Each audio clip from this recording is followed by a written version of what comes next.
5 years ago, I started working a job as a waiter in a restaurant. And at the time, I thought that it was an interesting, very temporary way of making some money while I was working on a book. And probably within a couple months, maybe 6 months tops, I was going to quit the job, my book would be finished, and I would be making money off of that. um, Reality turned out to be quite a bit different than what I initially thought, and much more beautiful, and I'm very grateful for it. Um, Basically, when I started that job, I thought it would be really fun to work as a server because I had lived a life that was so kind of isolated from society coming up to this point in my life. I had spent most of my 20s living off the grid in cabins that I built in the woods with friends. So that was like a pretty not always socially isolated experience because I did have people around for a good chunk of it, but it was pretty removed from the reality of being in a busy, fancy restaurant in a city. And then even when I left that backwoods life, I moved into a city, but I lived basically like a monk or a hermit for several years. I was just focused on doing introspective work and occasionally grabbing a little bit of temporary work here and there if I needed to. And so when I got a job working as a server, it was a very novel thing. It was just so different from anything else I had done in my adult life because as someone who lived a pretty unusual life, pretty separate from mainstream society, I was going to all of a sudden jump in to this like extremely social, bustling river of humanity. So I entered it very like excited to try something different. And I was excited at the novelty of making tips because that would be how I primarily made money, waiting on tables. And yeah, so when I started the job, I was, excited. But socially in the workplace, I was pretty like contained. I wanted to do a good job, would show up on time, be very responsible and respectful to everyone I was serving and all my coworkers. But my coworkers, they were all kind of like friends with each other, or a lot of them were friends with each other. And most of them would stay after work and have a drink together, eat a meal together, chat, and sometimes hang out outside of work. And me, when I finished, I was gone. I was like quiet, contained to myself. Kind of wanted to avoid conversations because it's not because I didn't like my coworkers. It was because I felt self-conscious and I felt very different from my coworkers. Because like I said, I came from a pretty different background.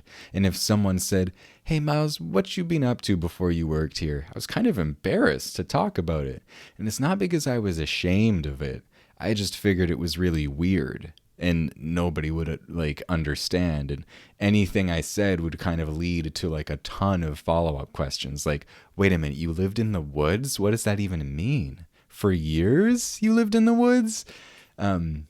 Yeah, so occasionally I would reveal these pieces of my past and it would lead to more questions. And that would kind of lead to me pulling back and being more secretive and closed off. And again, it wasn't because I disliked my coworkers.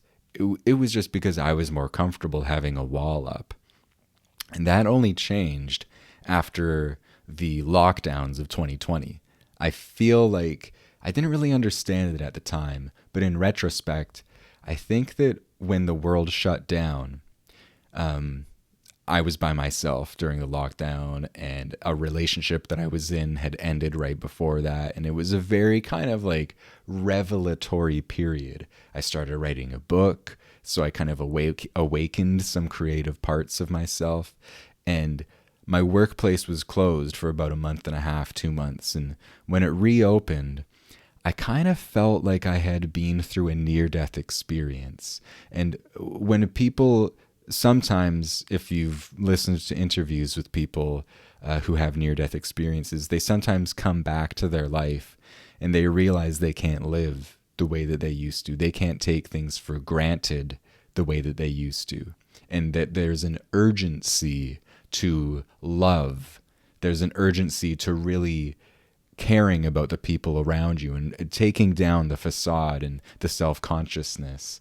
And to not to be too melodramatic, but that's kind of how I felt when I went back to work.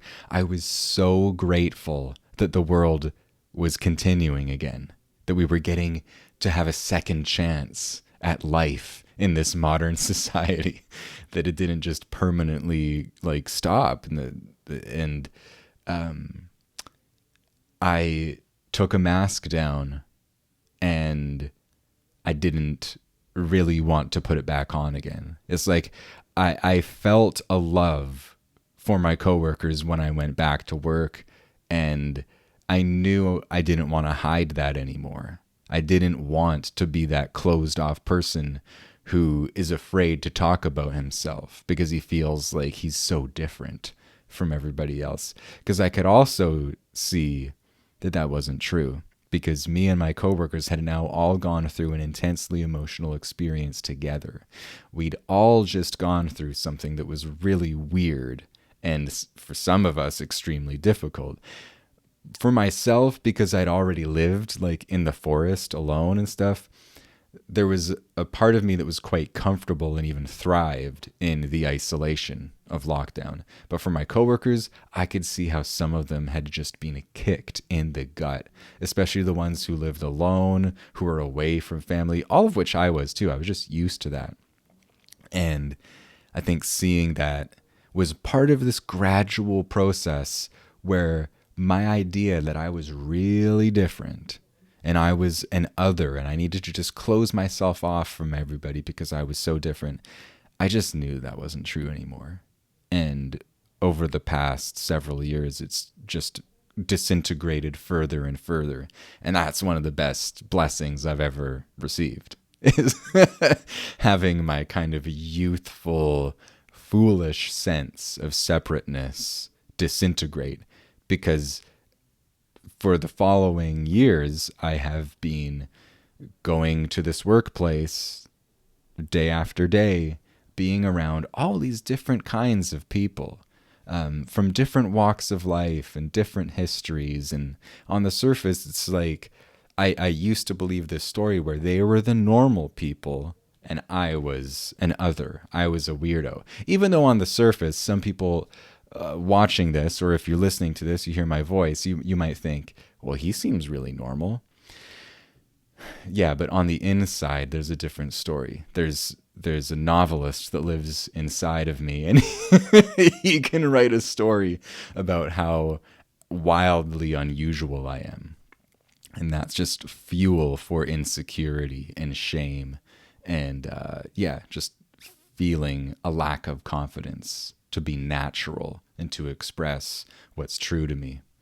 So after that lockdown, it's like I had a second chance, and it's like, okay, now it's round two. This means something different to me now. Now, instead of being an interesting place to make some money, this is actually a laboratory. And I'm going to go here again and again, and I'm going to notice my masks. I'm going to notice how I hide. I'm going to notice how I'm ashamed of myself. And I'm going to go back, and I'm going to try to do it different. And I'm going to notice how I can have a temper. I'm going to notice how I can get really upset about things that do not matter at all with some sober second thought. And I'm going to go back, and I'm going to try to do it different. And so, yeah, this low status kind of entry level job became charged with possibility. And and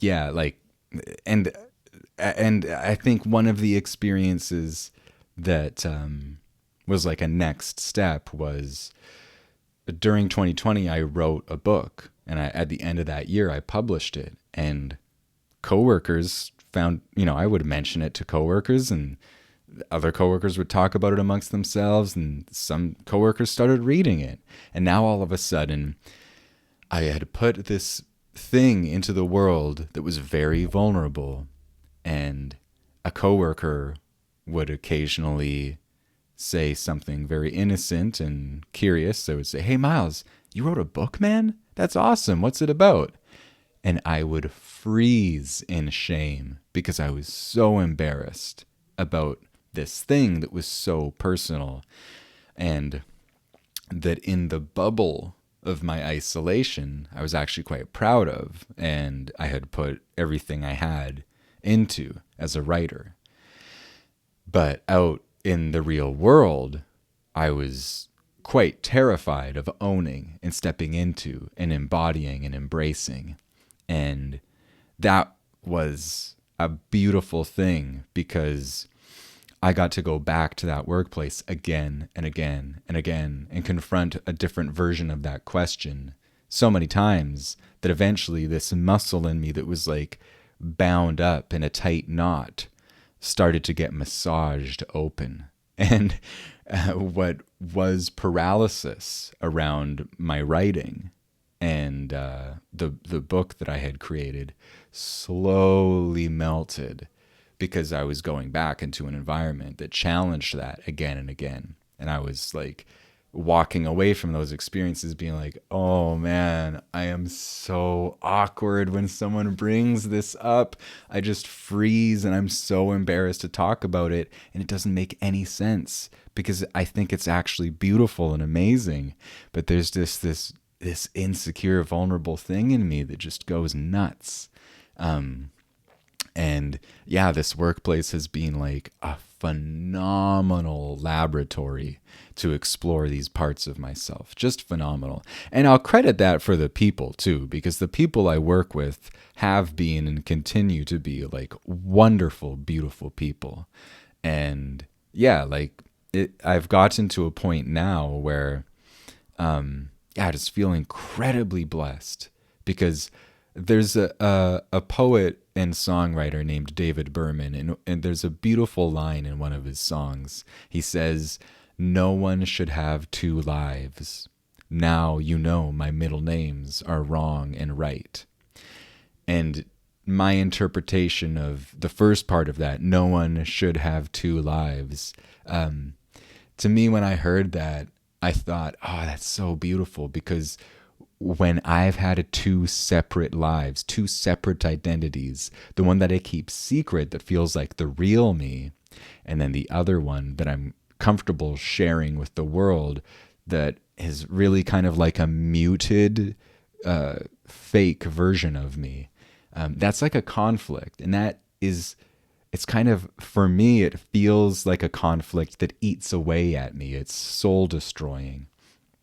And I feel very blessed that through some wonderfully fortunate series of events, I landed in a particular restaurant with good people where I could slowly open up myself over these last several years. And the two lives that I had have kind of like started to merge. And I guess it's probably innate in being a human that you have some parts of yourself that are just like not expressed. So I'm not saying that I'm a perfectly whole, integrated person by any stretch of the imagination, but it's an amazing feeling to have come from being frozen in paralysis when someone asks me what I'm about.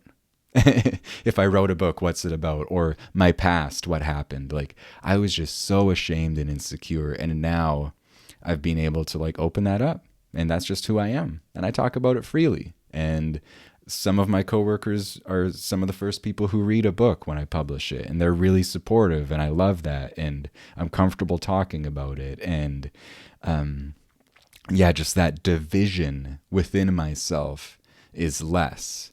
And I just feel really lucky to have been in that specific environment where I could experience that, because I had gone and lived in the woods and been in like alternative land with alternative people. And there's something really powerful about, for me, given my history, it's been really powerful to come and be around what I thought were like the normal people and realize that that's not a thing. Normal people isn't a thing. Doesn't matter where you come from, what you look like, what you're doing. On the inside, most people don't feel normal. And the facts of the human experience are that whatever body you're born into, whatever class you're born into, everybody you love is going to die. And everybody has to come face to face with that.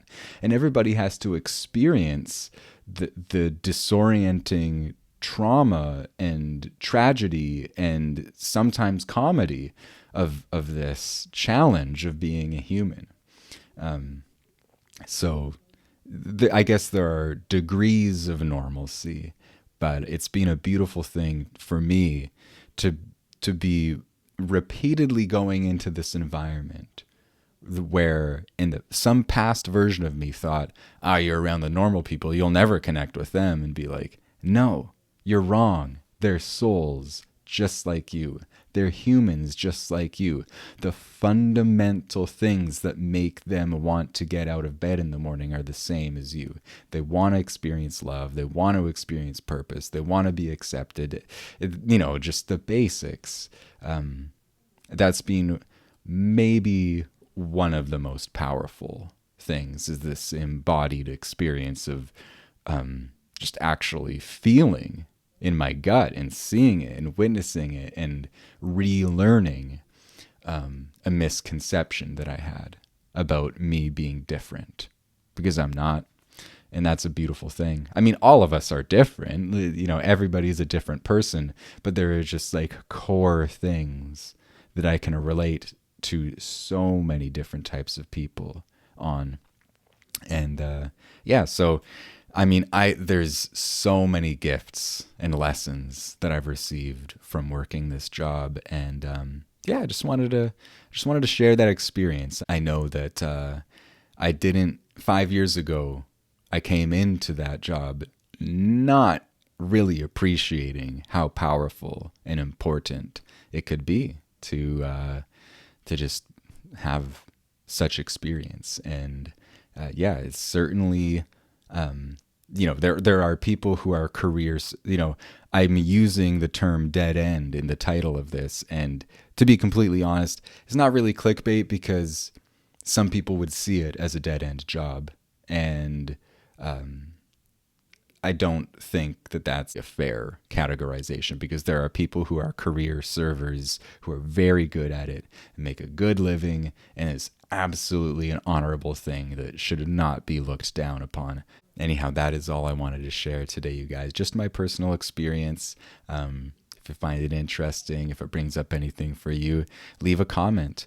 If you enjoyed this, give it a thumbs up. And if you haven't subscribed to the channel already, go ahead and do that. And if you are interested in checking out my latest book, I've got a copy of it right here. It's called 10 Lessons in Love. It's a collection of autobiographical stories from my life about love and loss and finding personal power and relationships, all the juicy stuff. You will find links to that in the show notes. There's a paperback version. There's an audiobook version narrated by me. There's an ebook version. If you're interested, check it out. And thank you so much for joining me, everybody. Until next time, take care.